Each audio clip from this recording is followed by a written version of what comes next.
Hello friends, स्वागत है आपका अपने यूट्यूब चैनल एडवाइस क्लासेज पे। फ्रेंड्स, अब तक अपन ने 3-4 लेक्चर अपनी जो अवकल समीकरण है बीएससी सेकेंड ईयर की जो अपनी पहली वाली यूनिट है उसके बारे में अपन ने 3-4 लेक्चर पढ़ लिए। उन लेक्चरों पे अपन ने देखा कि आखिर अवकल समीकरण क्या होती है। फिर अवकल समीकरणों को अपन ने साधारण अवकल समीकरण और आंशिक अवकल समीकरण में बांट दिया। फिर साधारण अवकल समीकरण को अपन ने रैखिक अवकल समीकरण और अरैखिक अवकल समीकरण में बांट दिया था। वहां तक अपन ने पढ़ लिया था और 4-5 दिन हो गए, अपनी क्लासेज भी बंद थी और आज से एकदम रेगुलर स्टार्ट हो गई है। और मतलब ऐसी उम्मीद है और भगवान से वही मतलब होप है और भगवान से मतलब आशीर्वाद चाहिए कि रेगुलर स्टार्टेड हो जाए अपनी क्लासेज, क्योंकि काफ़ी सारी प्रॉब्लम आ रही थी अपने, तो काफ़ी सारी तो कुछ बढ़िया सी प्रॉब्लम थी तो लगभग थोड़ी सी बहुत सोल्व भी हो गई है। तो फ्रेंड्स, अपन ने देख लिया था कि अवकल समीकरण, अब अवकल समीकरण के बाद में अपन ने रैखिक अवकल समीकरण पढ़ ली थी। उसके बाद में अपन ने कोटि और घात के बारे में पढ़ा। जैसे अपन ने कोटि और घात के बारे में पढ़ा तो अपन ने कोटि के बारे में तो एकदम सीधा सा देख दिया था। कोटि के बारे में तो अपन ने एकदम सीधा सा बोल दिया था कि आखिर एक अवकल समीकरण की कोटि होती क्या है। किसी भी अवकल समीकरण में अधिकतम बार जिस y का मतलब अधिकतम घात का जो अवकलज है वही उसी वक्र की कोटि हो जाती है, वही उसी अवकल समीकरण की कोटि हो जाती है। लेकिन घात में एक दिक्कत है, घात में जो अपनी अवकल समीकरण है वो पूर्ण परिमेय तथा बीजीय फॉर्म में होनी चाहिए। उसके बाद में अपन ने 4-5-6-7 एग्जाम्पल भी किए थे और मैंने आपको 4-5 एग्जाम्पल भी दिए थे, तो अपन उन एग्जाम्पलों को सोल्व करने की कोशिश करेंगे। तो अपन देखते हैं अपने एग्जाम्पल। जैसे अपन अपना जो 4 एग्जाम्पल थे उनको करने की कोशिश करेंगे। तो अपना जो पहला एग्जाम्पल था dy/dx का whole square plus dy/dx is equal root sine x dot cos x। तो अपन को इस अवकल समीकरण की कोटि और घात ज्ञात करनी है। अपन को इस अवकल समीकरण की कोटि और घात ज्ञात करनी है। और मैंने अपने पिछले वाले लेक्चर में बताया था मेरे प्यारे फ्रेंड्स की कोटि तो एकदम सीधी सी है। कोटि के बारे में तो अपन डायरेक्ट देख के पता लगा सकते हैं कि आखिर कोटि कितनी होगी। इसमें सबसे बड़ा कौन है, इसमें सबसे बड़ा कौन है, इसमें यहाँ dy/dx है, यहाँ भी dy/dx है, दोनों सेम है। y का कितनी बार अवकलन हो रहा है, अधिकतम बार एक बार अवकलन हो रहा है, तो अपन डायरेक्ट कह सकते हैं कि इसकी कोटि 1 है। लेकिन जैसे अपन घात कैलकुलेट करते हैं तो घात में देखते हैं कि आखिर अवकल समीकरण पूर्ण परिमेय तथा बीजीय फॉर्म में है या नहीं।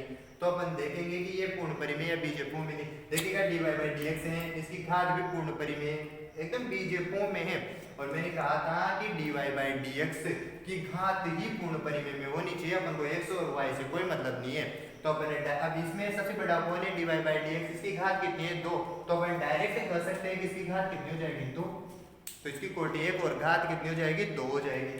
अब अपन अपना जो अगला वाला एग्जाम्पल था उसको देखेंगे। उसकी घात थी d2⁴ x/dy4 की होल घात 3/5 minus d3y/dx cube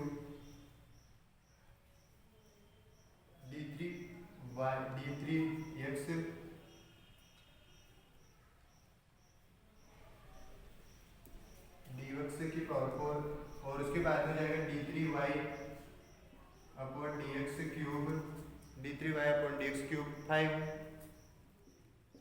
plus 6 d2y/dx square plus 5y is equal 0। अपना जो अगला वाला क्वेश्चन था वो ये था। अब अपन को इसके लिए कोटि और घात कैलकुलेट करनी है। तो सबसे पहले मैंने आपसे अपने पिछले वाले सवाल में अपने इसी एग्जाम्पल में बोला था कि कोटि तो एकदम सीधी सी है। कोटि तो अपन देख के पता लगा सकते हैं कि आखिर इसकी कोटि कितनी होगी। इसमें y का अधिकतम कितनी बार अवकलन हो रहा है, 4 बार हो रहा है, इसमें कितनी बार 3 बार, इसमें कितनी बार 2 बार। तो सबसे बड़ा कौन है, लीडर कौन है, आखिर यही है, सबसे बड़ा लीडर यही है। तो अपन डायरेक्ट देख के बोल सकते हैं कि इसकी कोटि कितनी हो जाएगी 4 हो जाएगी। लेकिन जैसे अपन घात को कैलकुलेट करेंगे तो ये पूर्ण परिमेय तथा बीजीय फॉर्म में होनी चाहिए। अब इसको पूर्ण परिमेय तथा बीजीय फॉर्म में होने से कौन रोक रहा है, सिर्फ यही तो पद है, सिर्फ एक यही पद है जो इसको पूर्ण परिमेय तथा बीजीय फॉर्म में लाने से रोक रहा है। तो अपन ऐसा करते हैं, इस पद को एक साइड पे रख लेते हैं और बाकी को उधर भेज देते हैं और इसका 5 इसको 5 से गुणा कर देंगे, इसकी घात 5 लगा देंगे दोनों तरफ। तो देखेंगे अपन dy d4y अपॉन dx की पावर 4 की होल घात 3/5, इनको इधर भेज देंगे तो 5 d3y upon dx cube -6 d2y upon dx square minus का 5y, ये हो जाएगा। अब इधर 5 घात है तो अपन ऐसा करते हैं कि दोनों तरफ को 5 घात लगा देते हैं।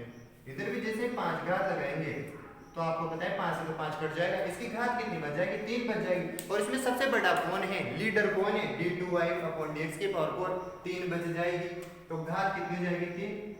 तो आखिर कोटि कितनी है, 4 और घात कितनी है, 3 हो जाएगी। तो मेरे प्यारे फ्रेंड्स अपन वो एकदम बेस्ट एग्जांपल करने की कोशिश कर रहे हैं जो अपनी सोच वो समझ को डेवलप कर सकते हैं, और उन एग्जांपलों के माध्यम से अपन लगभग 99% सवालों को सोल्व कर सकते हैं। अब तक अपन ने 10 से 12 एग्जांपल्स कर लिए। अब अपन देखते हैं अपना अगला सवाल। जैसे अपन d2y/dx स्क्वायर की होल घात 7/8 ये वाला देख सकते हैं। उसके बाद में होएगा dy/dx की घात 1/4 आ गया। एक तो ये वाला क्वेश्चन आ गया और इसमें अपन को क्या क्या कैलकुलेट करना है, एक तो कोटि ज्ञात करनी है और एक घात ज्ञात करनी है। और जो अपना अगला वाला सवाल था, एक और अपना लास्ट जो सवाल था जिसके बाद में अपन कोटि और घात का सवाल करेंगे भी नहीं, वो d2y अपॉन dx स्क्वायर की होल घात 5 बराबर 1 प्लस कोसेक स्क्वायर x की होल घात 1/3, ये वाला सवाल था अपने पास। अब अपन को इसमें सबसे पहले कोटि और घात ज्ञात करनी है। तो कोटि का मैंने आपसे बोला था कि अपन डायरेक्ट देख के बता सकते हैं कि आखिर किसी अवकल समीकरण की कोटि कितनी है। इसमें सबसे बड़ा कौन है, d2y/dx स्क्वायर है, y का अधिकतम कितने बार अवकलन हो रहा है, 2 बार हो रहा है, मतलब लीडर यही है, सबसे बड़ा ये। तो अपन डायरेक्ट कर सकते हैं कि कोटि तो 2 है, लेकिन घात जैसे अपन घात को ज्ञात करेंगे तो घात ज्ञात करने के लिए जो यह अवकल समीकरण है वो पूर्ण परिमेय तथा बीजीय फॉर्म में होनी चाहिए।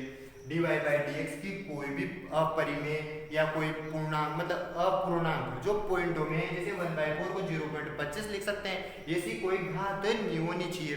अब इसको अपन चेंज करने के लिए अपन देखेंगे यहाँ 8 है यहाँ 4 है, मतलब ऐसा कर सकते हैं अपन इसकी घात यहाँ भी 8 लगा दें, यहाँ भी 8 लगा दें, तब तो ये पूर्ण परिमेय तथा बीजीय फॉर्म में बन सकती है ना। तो अपन क्या करेंगे, इसकी घात को 8 लगा देंगे। तो जैसे अपन इसकी घात को 8 लगाएंगे, d2y/dx स्क्वायर की होल घात 7/8 और इसकी पूरी घात 8 लगा दिया अपन ने, और dy/dx की होल घात 1/4 इसकी घात 8 लगा दी। तो जैसे ही घात 8 लगाए, यहाँ तो कितनी बच गई, 2 बच गई, यहाँ 8 से 8 गया कितना बच गया 7। लेकिन इसमें सबसे बड़ा कौन है, इसमें सबसे बड़ा कौन है, लीडर कौन है, d2y/dx स्क्वायर लीडर है। जैसे d2y/dx स्क्वायर लीडर है तो अपन डायरेक्ट कर सकते हैं कि इसकी घात कितनी जाएगी, 7 हो जाएगी, क्योंकि यहाँ कितना बचा, 7 बच गया। वैसे ही अपन देखेंगे d2y/dx स्क्वायर और 1/3 इधर है। अब मैंने आपसे कहा था कि कोटि के बारे में तो अपन डायरेक्ट देख के बता सकते हैं, कोटि के बारे में तो अपन डायरेक्ट देख के बता सकते हैं कि आखिर कोटि कितनी होगी। तो कोटि कितनी है, यहाँ तो अधिकतम कितनी बार अवकलन हो रहा है, 2 बार अवकलन हो रहा है, तो अपन डायरेक्ट कर सकते हैं कि इसकी कोटि तो 2 होगी। अपन डायरेक्ट कर सकते हैं कि इसकी कोटि तो कितनी होगी, 2 होगी। अब अपन घात के बारे में देखेंगे तो अपन देखेंगे कि आखिर अवकल समीकरण पूर्ण परिमेय तथा बीजीय फॉर्म में है या नहीं। तो मेरे प्यारे फ्रेंड्स अपन देखेंगे ये पूर्ण परिमेय या बीजीय फॉर्म में है कि नहीं है। d2y/dx स्क्वायर है, इसकी घात 5 है जो कि पूर्णांक है। अपन ने कहा था कि अपन को x से कोई मतलब नहीं है, जब अपन घात देखेंगे अपन को सिर्फ अवकलज देखने, तो अवकलज पूर्ण परिमेय तथा बीजीय फॉर्म में है, अवकलज पूर्ण परिमेय तथा बीजीय फॉर्म में। और इसमें सबसे बड़ा कौन है, लीडर कौन है, नेता कौन है, d2y/dx स्क्वायर, उसकी घात कितनी है, 5। तो अपन डायरेक्ट कर देंगे इसकी घात कितनी हो जाएगी, 5। तो आई होप फ्रेंड्स अपन ने कोटि और घात के बारे में पूछा। अपन के एग्जाम में कोटि और घात की डायरेक्ट अपन से परिभाषा भी पूछ ली जाती है, जो कि अपन ने पिछले लेक्चरों में पढ़ ली थी कि आखिर किसी अवकल समीकरण की कोटि क्या होती है और घात क्या होती है। और अपन ने काफ़ी सारे एग्जाम्पल्स कर लिए। अब अपनी जो बुक है उसके एग्जाम्पल्स आप करने की कोशिश कीजिएगा। अगर कोई क्वेश्चन नहीं आए तो आप हमारे व्हाट्सअप कर सकते हो, आप हमसे पर्सनली बात भी कर सकते हो, तो हम आपकी पूरी से पूरी हेल्प करने की कोशिश करेंगे। अब तक अपन ने फ्रेंड्स अवकल समीकरण के बारे में पढ़ा। अवकल समीकरण का जो क्लासिफिकेशन होता है, वर्गीकरण होता है, उसको अपन कितने भागों में बांट सकते हैं, अपन ने सब कुछ पढ़ लिया। अब अपन पढ़ेंगे फॉर्मेशन ऑफ अवकल समीकरण। आखिर एक अवकल समीकरण का निर्माण कैसे होता है, इसमें जो अपन देखते हैं, अपन जो जब भी समाकलन करते हैं तो C1 C2 ऐसे जो नियतांक हैं, जैसे नियतांक है उनको अपन जोड़ देते हैं। आखिर उनके पीछे क्या लॉजिक होता है उनको अपन जानने की कोशिश करेंगे। तो अपना जो अगला वाला जो टॉपिक होएगा, अपन जो अगला जो अपन पढ़ने की कोशिश करेंगे वो होएगा अपना, वो जो अपना अगला पढ़ने की करेगा वो होगा अचर। आखिर अचर क्या होता है।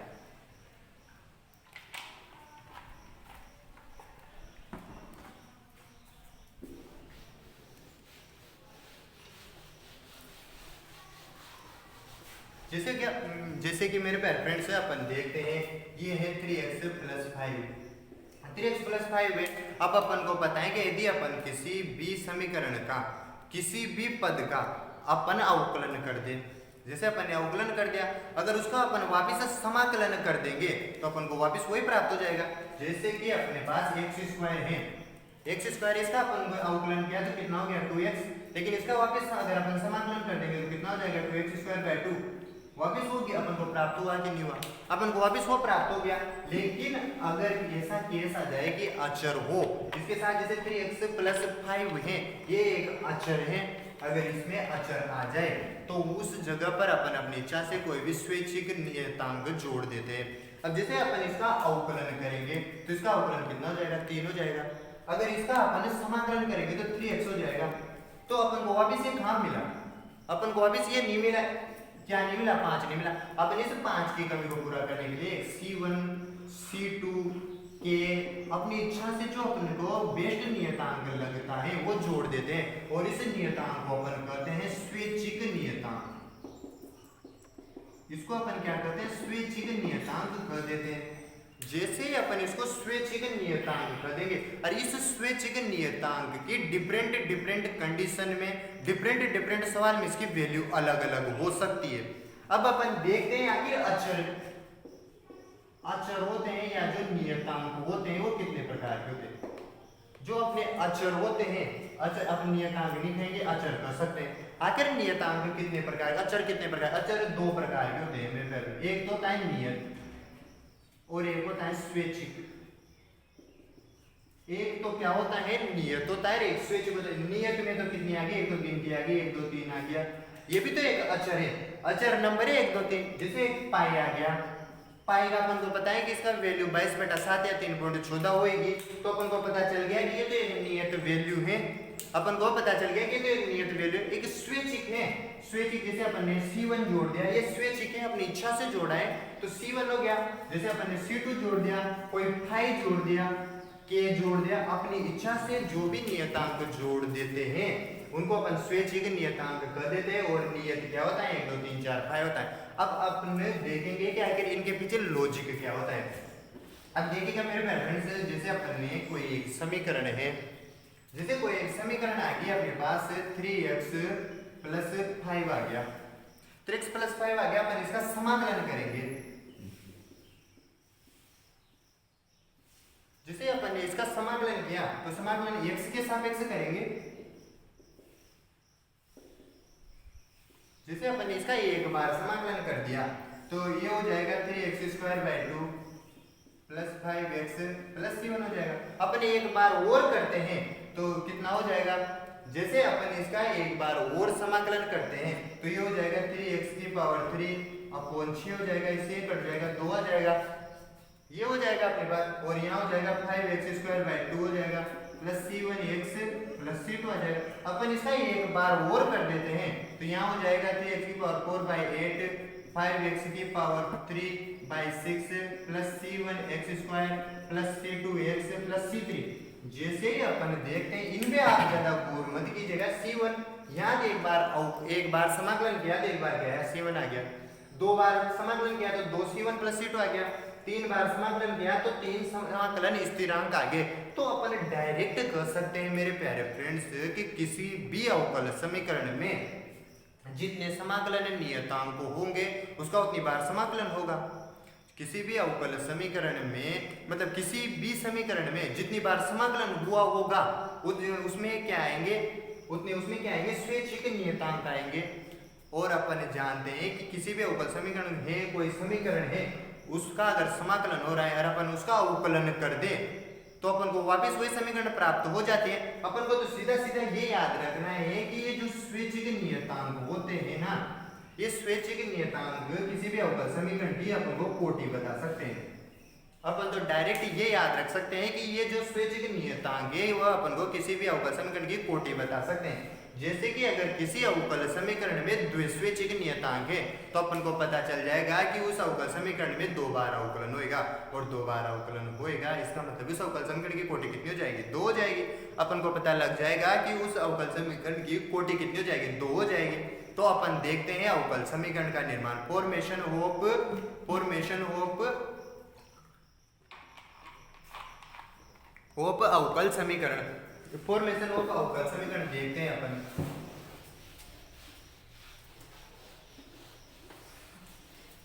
फॉर्मेशन ऑफ अवकल समीकरण देखेंगे तो अवकल समीकरण का निर्माण देखेंगे अपन।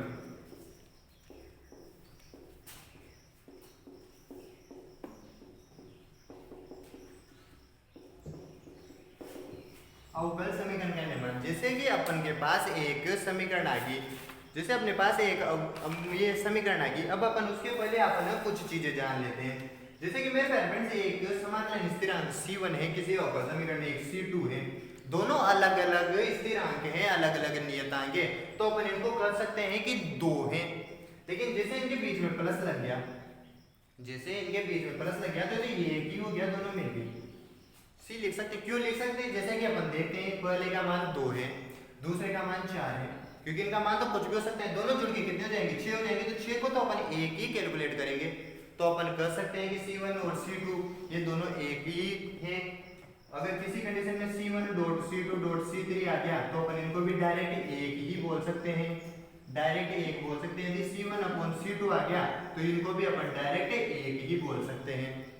लेकिन किसी कंडीशन में C1 x प्लस C2, ऐसा पॉसिबल हो सकता है कि x वाले पद में बिना x वाला पद जुड़ जाए, x वाले पद में बिना x वाला पद जुड़ जाए, ये ऐसा पॉसिबल नहीं हो सकता। इस जगह पर अपन कहेंगे कि ये 2 यहाँ पर 2 समाकलन स्थिरांक है।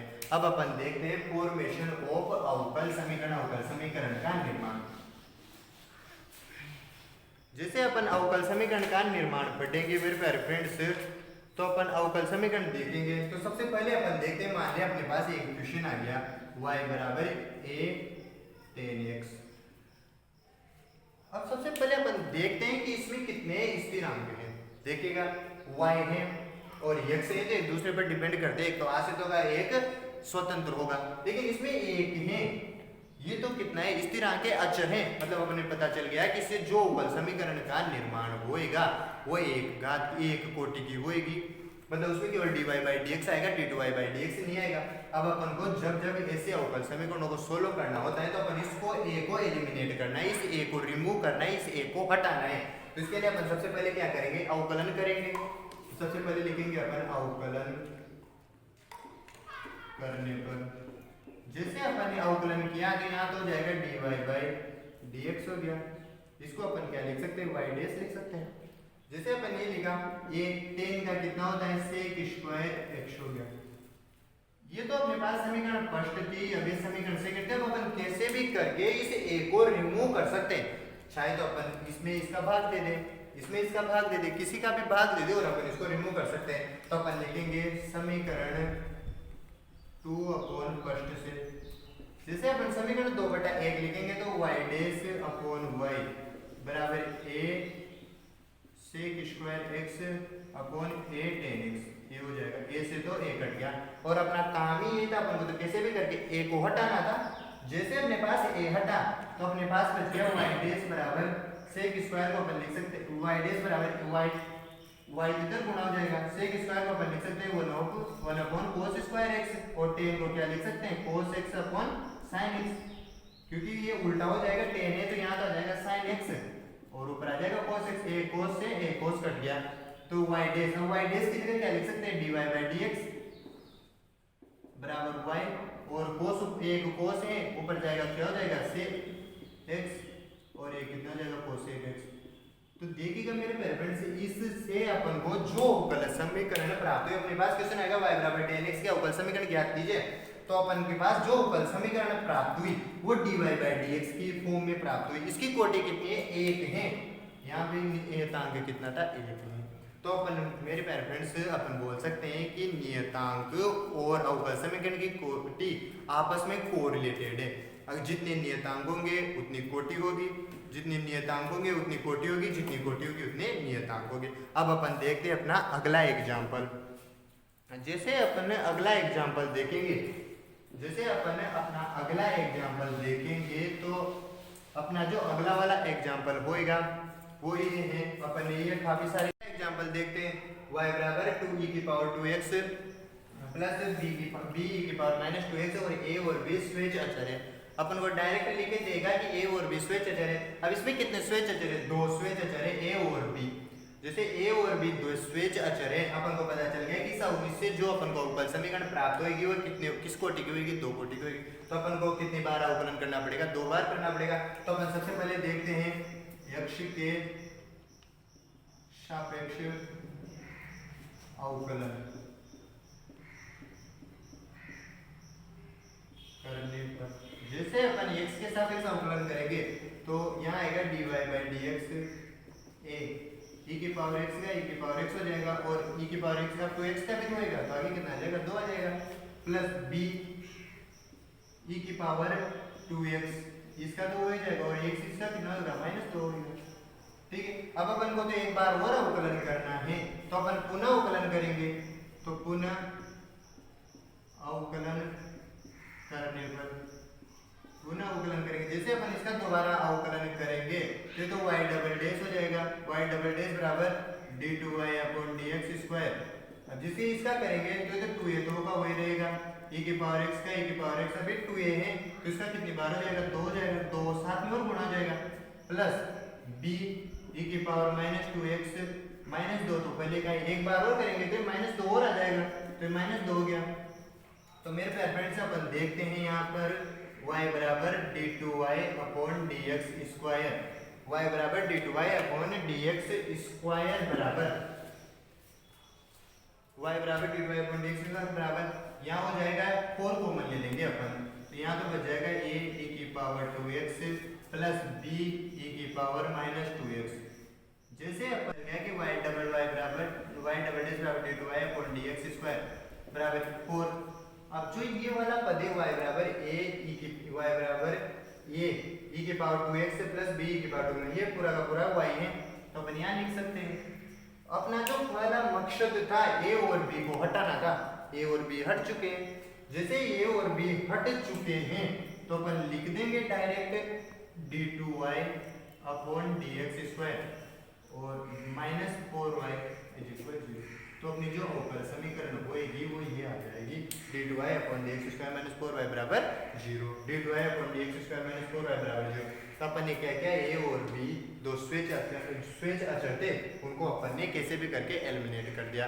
अब अपने पास 1-2 एग्जांपल्स और हैं, उनको आप खुद करने की कोशिश कीजिएगा, और अगर नहीं आए तो अपने कमेंट बॉक्स में आप उनको पूछ सकते हो, नहीं तो कल मैं उनका सॉल्यूशन करवाऊंगा इसे।